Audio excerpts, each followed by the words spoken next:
नमस्कार दोस्तों, मैं सीए दिवाकर जग्गा। तो दोस्तों आज देखेंगे हम कि मार्केट में क्या सिचुएशन चल रही है, मार्केट जो है कहाँ स्टैंड कर रही है, क्या अब बिटकॉइन किस तरफ मूव करने वाला है, बिटकॉइन ऊपर की तरफ निकलेगा या नीचे की तरफ निकलेगा। और यही मूड कमोवेश मार्केट का भी होगा। अगर बिटकॉइन ऊपर की तरफ निकलेगा तो वो सबको ऊपर लेकर जाएगा, और अगर वो नीचे की तरफ खिसकेगा तो सबको नीचे की तरफ लेके खिसकेगा। लेकिन एक बात पक्की है दोस्तों कि मार्केट में सेल लगी हुई है। इसमें कोई दो राय नहीं है कि सारे कॉइन जो है वो सस्ते मिल रहे हैं। तो अब ये आप पे डिपेंड करता है कि आप सेल में माल खरीदते हो या फुल प्राइस पे माल खरीदते हो। जब हम अपने लिए कुछ भी खरीदते हैं मार्केट में दोस्तों, तो हम इंतजार करते हैं कि कब सेल लगेगा और कब 70-80% ऑफ होगा और मैं खरीदूंगा। लेकिन जब फाइनेंशियल मार्केट की बात आती है दोस्तों, हम उल्टा चलते हैं। हम ये देखते हैं कि कब मार्केट में जो है फुल प्राइस आएगा और मैं खरीदूंगा। अगर आप डिस्काउंट में खरीदने वाले बंदे हो तो आपने अब तक स्लो बाइंग जो है शुरू कर दी होगी, और अगर नहीं करी तो कर दे दोस्तों। चलिए अब जरा इसको अपने चार्ट्स पे देखते हैं, चार्ट्स पे समझते हैं कि क्या सिचुएशन बन रही है बिटकॉइन की। तो लीजिए दोस्तों, ये पहुंच गए हम बिटकॉइन के चार्ट पे। तो दोस्तों बिटकॉइन यूएसडीटी का 1 डे का चार्ट आपके सामने खुला हुआ है। दो बार डबल टॉप लगे जैसा कि आप देख पा रहे हैं। एक बार 65,178 यूएस डॉलर के आसपास और एक 68,073 यूएस डॉलर के आसपास दो बड़े टॉप इसने मारे, और उसके बाद से मार्केट धनाधन डाउन ट्रेंड में चल रही है दोस्तों। और प्रेजेंट जो सिचुएशन है वो मार्केट इस रेंज में है। चलिए अब इसको यहाँ पे थोड़ा डिटेल में डिस्कस करते हैं कि यहाँ क्या सिचुएशन चल रही है।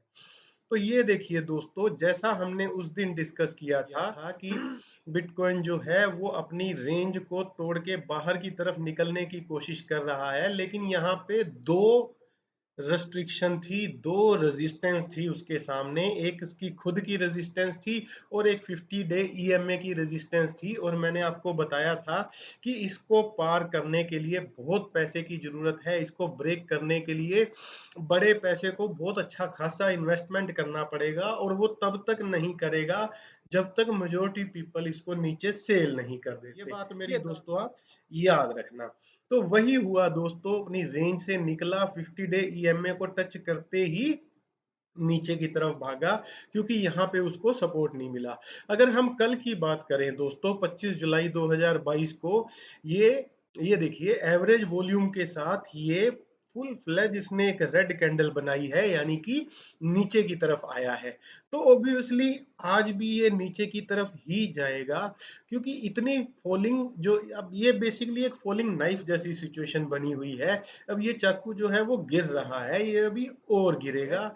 यहाँ ये जो ब्लू लाइन आप देख रहे हैं दोस्तों, ये यहाँ पे एक अच्छी खासी रेजिस्टेंस का सपोर्ट का काम कर रही है। यहाँ आप देखेंगे इसको दोस्तों, यहाँ इसको डबल सपोर्ट मिला हुआ है। अगर यहाँ डबल रेजिस्टेंस है तो यहाँ पे डबल सपोर्ट है दोस्तों। एक तो इसका अपना खुद का सपोर्ट है, और एक ये नवंबर 2020 के आसपास के प्राइस का भी इसको सपोर्ट है। तो बीच में बेसिकली ये बाउंस हो रहा है। ना तो ये ऊपर निकल पा रहा है और ना ही इसको नीचे जाने दिया जा रहा है। तो इसकी सिचुएशन इसलिए ऐसी बनी है कि ये लगातार एक रेंज में चलता जा रहा है दोस्तों। लेकिन अब चूंकि ये नीचे की तरफ निकल आया है, अपनी जो रेजिस्टेंस थी, डबल रेजिस्टेंस थी, उसको पार नहीं कर पाया, नीचे की तरफ आना शुरू हो गया है। तो ऑब्वियसली अपनी सपोर्ट तक एक बार जाएगा, और फिर उसको अगर ये ब्रेक करता है तो अगली जो लॉन्ग टर्म सपोर्ट है दोस्तों, वो जो ये आप दूसरी डॉटेड ब्लू लाइन देख रहे हैं, यहाँ पे आके बनती है दोस्तों, जो कि 12,625 यूएस डॉलर के आसपास होगी। यहाँ ये डबल रेजिस्ट यहाँ इसको ये डबल सपोर्ट यहाँ मिलने के चांसेस हैं। तो दोस्तों ये जो सिचुएशन है बिटकॉइन की बन के सामने आ रही है। लेकिन यहाँ मैं आपको बार बार एक ही बात बोलता हूँ कि जब भी अपनी सपोर्ट पे जाता है बिटकॉइन, उसको आप बाय करें, वेरी स्लो बाय करें। और उसके अलावा जो क्रिप्टो करेंसी में आप इंटरेस्टेड होते हैं उसको बाय करें, क्योंकि ये कब ऊपर का जो है रास्ता अपना लेगा आपको पता भी नहीं लगेगा। और जब ये ऊपर की तरफ निकलेगा दोस्तों, तो ये लंबा चौड़ा जो है एक अप ट्रेंड में जाएगा और खूब वेल्थ को इंक्रीज करेगा। इंतजार मत करें, स्लो बाइंग करते रहें दोस्तों, स्टेकिंग करते रहें दोस्तों। और इंतजार करें बुल ट्रेंड के आने का। तो दोस्तों जुड़े रहो क्रिप्टो की ऑथेंटिक जानकारी के लिए। धन्यवाद।